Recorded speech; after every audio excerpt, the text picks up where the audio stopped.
toi, on se retrouve sur une nouvelle vidéo sur ma chaîne Conjoint la bricole. Aujourd'hui sera un peu différent parce que on va pas parler voiture, on va parler vraiment bricole. On va essayer on va rénover cet étau. C'est pour te montrer un peu ce qu'on peut faire avec rien. Parce que des étaux comme ça, tu les hérites d'un grand-père, tu les achètes dans un vide-grenier, vide-maison, etc. C'est 10 fois plus solide que ce qu'on vend dans le commerce, du moins de ce que j'ai vu. Donc on va commencer par nettoyer tout ça, poncer, repeindre, etc. Et on verra le résultat à la fin, ce que ça peut donner. Alors, Coin, il a fait des frais. J'ai acheté un micro. Bon, seul problème, c'est que dans les magasins du bourg d'à côté, là, il y avait que par fil, donc je vais me travailler avec une rallonge partout, mais bon, ça devrait le faire. Bon, allez, là, on attaque le dépoussiérage de l'étau. On va mettre un gros coup de propre avant d'attaquer. Si je t'ai pas dit, dans le micro, en fait, il y en a deux. Comme je classe à peu près tout, c'est peut-être pas plus mal. Bon, l'étau, là, tu veux savoir un peu son histoire, c'est mon pote Cyril qui me l'avait donné il y a pas loin d'une dizaine d'années. C'est un machin qui doit avoir 30 ans facilement, plus vieux que moi. Et Cyril, c'est celui qui avait ramené la 305, tracté la 305 avec son Pajero dans la toute première vidéo que tu peux retrouver. Ou je te mettrai un lien, ou quoi, je sais plus comment ils font. Donc voilà, donc là c'est parti, le dépoussiérage.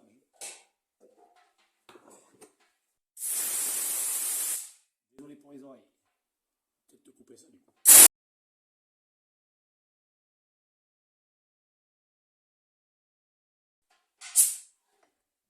Donc là, ce que je vais faire, c'est le démonter entièrement pour pouvoir tout refaire. Commencer par les pattes, par les morts. Pas de pattes obstacles. Je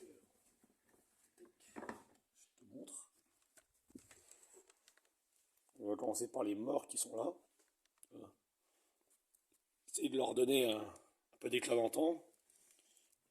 Les serrages là, si tu vois, dans les études que tu trouves à pas cher dans le commerce, ils font pas ça, tu vois. C'est les étaux qu'on retrouve dans l'industrie, moi j'en ai au boulot. Les vieux machins.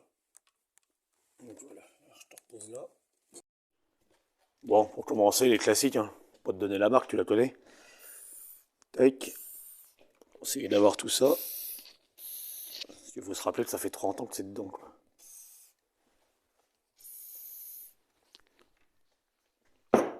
Un tournevis.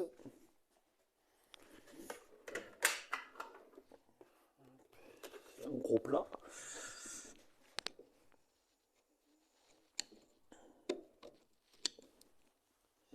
Ça va être mignon. Trop gros. Il est content. Il a fait ça de lac de nerfs, il est content. Ouais, c'est parti là, j'ai que les passes en accéléré parce que sinon tu vas t'endormir.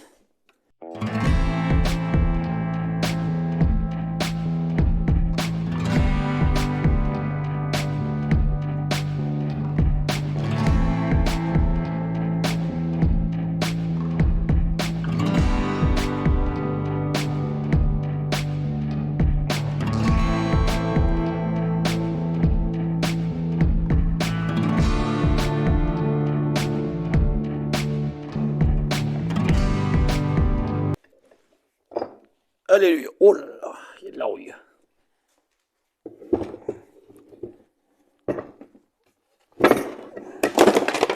Oups, bah tout est tombé mon chef.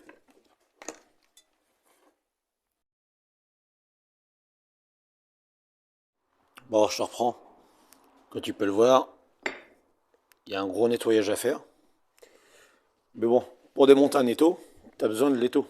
Parce que ça, c'est ce qui sert pour l'empêcher de tourner. Et je veux virer les goupilles, tu vois, pour refaire ça propre. Donc pour ça, tu prends des chasses goupilles comme ça, là. Tu les coins dans ton étau. Tu essayes de retrouver la marque de la goupille, tu vois, là où il tombé un peu. te montrer. On voit pas. Tu essaies de la retrouver. Et tu vois, tu chasses la goupille, tout simplement. Je vais m'emmerder avec mes films. Je te montre ça. Attends, je te montre par là. Qu'est-ce qu'on voit là? Impeccable. Hop. C'est bon.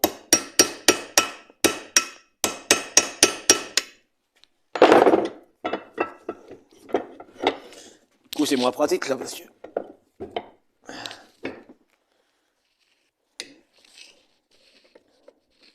caler comme ça, tu vois.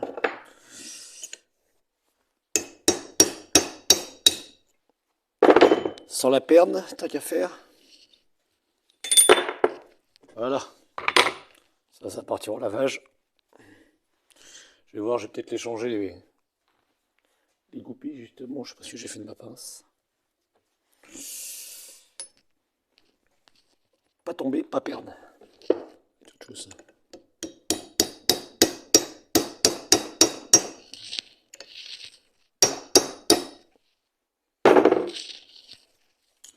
Tu récupères ton chasse-goupille. Tout ça, tu mets ça au nettoyage. Pas de secret, je vais te montrer après. Demain pour moi, je pense. Je vais leur qu'il est déjà. Tu vois, celle-là, ça va être mignon parce que on voit à peine la marque.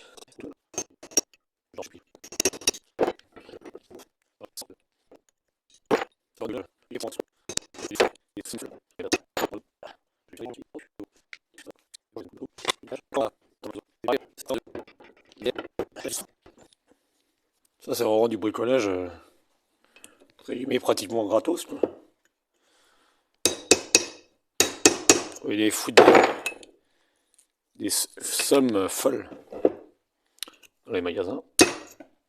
On va perdre la goupille. Je vais sûrement les changer, moi, si elle est toute tordue. Je vais voir. Tac, ça. C'est bon, j'en remettrai un petit coup de meule partout. Un coup de nettoyage. Donc là, on va, maintenant qu'on en a plus besoin, séparer cette partie-là en deux. Là derrière, t'as une vis sans fin.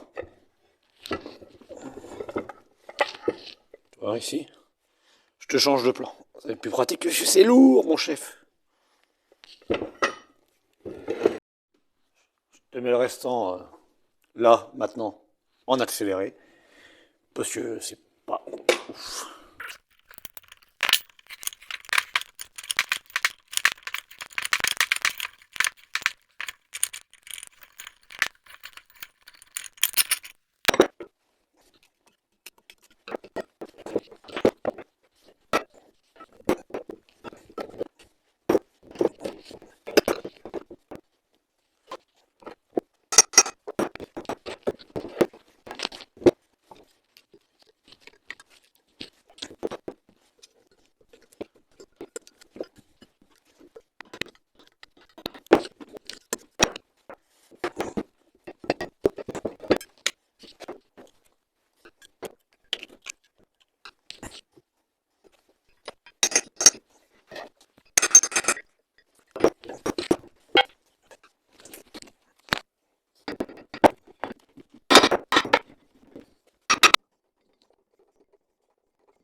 J'avais mis des tiges filetées pour le fixer.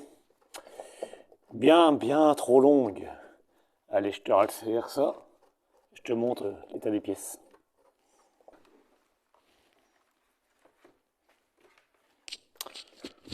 Voilà, l'étau est éclaté. Donc là, on va passer à une grosse phase nettoyage. Je t'ai mis les parties accélérées et tu verras que j'ai bien galéré à le sortir. Très longtemps qu'il était là. Allez, go, c'est parti au nettoyage décapage. Oh, nous revoilà après le nettoyage. Donc ce que je vais faire là, je vais tout gratter, tu vois. L'ancienne peinture. Pour remettre ça à propre et pouvoir refaire la peinture derrière. Et je me rends compte de petits détails comme là, je savais même pas qu'il y avait un chiffre. Donc je te mets à côté et je te montre ça. Bah tiens, pour gratter, moi j'utilise ça. Des outils en bout, de meule en bout. Que je vais mettre au bout de la parsaille, mon copain. Parce que pas cher. Voilà, largement suffisant. Moi je te pose à côté.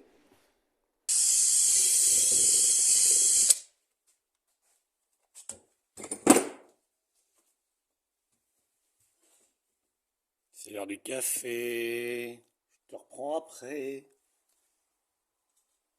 Bon, je te reprends entre deux parce que Coin est pas forcément très intelligent. Ou du moins il va trop vite. J'étais tombé en panne de batterie sur la Parkside. Et du coup j'avais continué à la main. Pendant 1 heure. Jusqu'à me souvenir que j'avais un produit qui vient d'un nettoyant poids lourd ou industriel, je sais plus. J'avais récupéré. Ça aussi c'est gratuit. Je l'avais appliqué sur la peinture, je l'ai mis dans un spray là, tu vois. Un vieux spray, je l'ai mis là-dedans. Et je l'applique sur la peinture, le temps que j'aille manger, ça a eu le temps d'agir, et du coup ça se décolle carrément plus facilement. Parce que la peinture qui est d'époque aussi, je pense, et ben elle est très très dure à enlever. Donc là ça vient tout seul, donc je finis ça, et je te reprends quand tout est propre. Alors je te reprends, après le grattage, nettoyage de l'étau là. Je me suis aperçu que les mecs, ou les générations d'avant, avaient bouché les trous au mastic. Bon, moi, j'ai pas m'embêter, tu vois. Je vais juste remettre un coup de peinture. C'est tout ce que ça m'aura coûté. Un pot de peinture, célèbre magasin préféré de ma femme. Je crois que ça va coûter 6 balles le pot. Et ça va servir à autre chose. C'est vraiment, c'est pas une restauration, c'est vraiment histoire de remettre un coup de neuf et de te montrer qu'avec bah, rien, on peut se faire du petit matos sympa. Netto comme ça, dans le commerce, c'est plus de 100 balles, quoi. Donc, en neuf, bien sûr. Donc, je te mets avec moi, on remet un petit coup de peinture. Je pense que je vais remettre ça en accéléré. Il y aura beaucoup d'accéléré, mais bon, pas très intéressant. Et puis, on voit pour le résultat final demain, parce qu'il faudra que ça sèche. Et entre deux, il faut que j'aille me coucher. Voilà, à tout de suite. Bon, tu vas peut-être me dire, pourquoi une vidéo sur un étau? Bon, c'est Coin, elle la bricole, donc bah voilà, de la bricole à pas cher. Je pense que ça peut donner des idées à d'autres.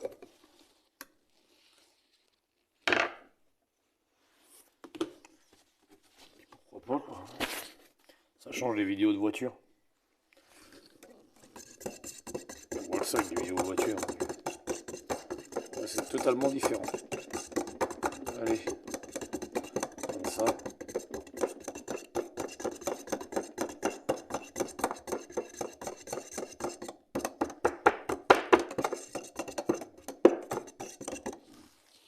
Marrak Coin, c'est pas un grand peintre. Bah, tu vas remarquer. Ce sera toujours mieux que ce que ça n'a été.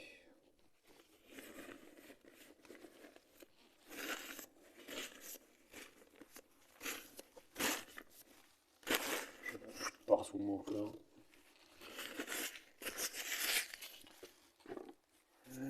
C'est parti.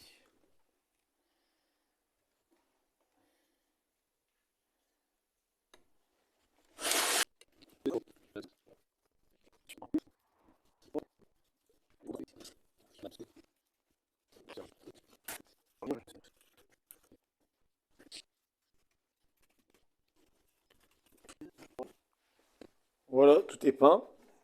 On verra demain pour leur montage quand ce sera sec.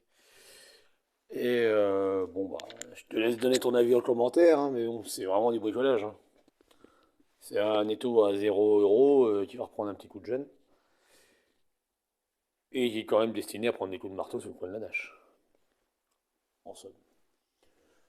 Donc, bah, rendez-vous demain pour moi, tout de suite pour toi, pour le remontage, le graissage et compagnie. Allez, à demain. Bon, on se reprend pour le remontage de l'étau. Bon, comme je t'avais annoncé, j'ai tout nettoyé et tout a été repeint. Là, je vais te montrer l'effet que ça fait. Bon, ça fait vraiment mat. Seul truc supplémentaire que j'ai fait hors caméra et à l'extérieur du garage, c'est que j'ai fait redresser la vis sans fin qui était tordue. Je l'ai emmené au boulot, on l'a redressé, impeccable. J'ai mis un coup de nettoyage partout, donc maintenant on va tout remonter, je te montre ça tout de suite.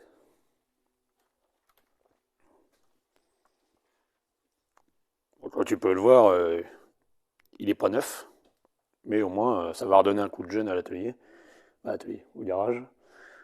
Ça fera un truc propre. Donc je remonte tout ça.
Bon, je te reprends, l'étau a retrouvé sa place comme tu vois. Bon bah tu me diras, t'aurais pu t'appliquer, ouais j'aurais pu passer plus de temps et dépenser des sous. Mais là le but c'était vraiment de faire un truc avec zéro quoi. Donc j'ai fait ce petit réseau dans le garage. Et ma foi, il présente quand même beaucoup mieux que ce qu'il n'était. Et surtout, au jour d'aujourd'hui, j'ai plus de points durs. Là, il tourne librement. Donc, tu vois, pour que dalle, tu vas avoir du bon matos.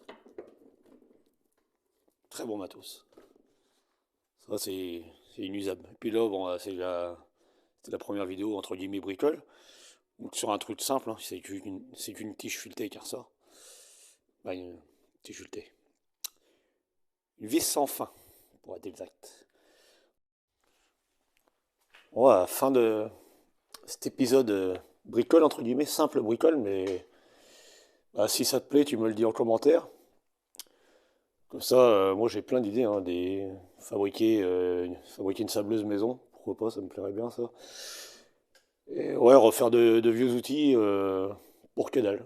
Ça peut être une idée sympa. Je t'ai fait ça entre deux parce que bah 305, faut que j'attende les pièces. Le gars avec qui je prends mes pièces d'habitude est en vacances, donc faut attendre un peu. Puis pour la disponibilité, c'est pas forcément évident. Bon bah je te laisse t'abonner, partager et tout ça. Me dire ce que tu en penses. Bon voilà, c'est pour la perfection, mais ça lui redonne un coup de jeune. Voilà. Je te dis à bientôt pour d'autres vidéos.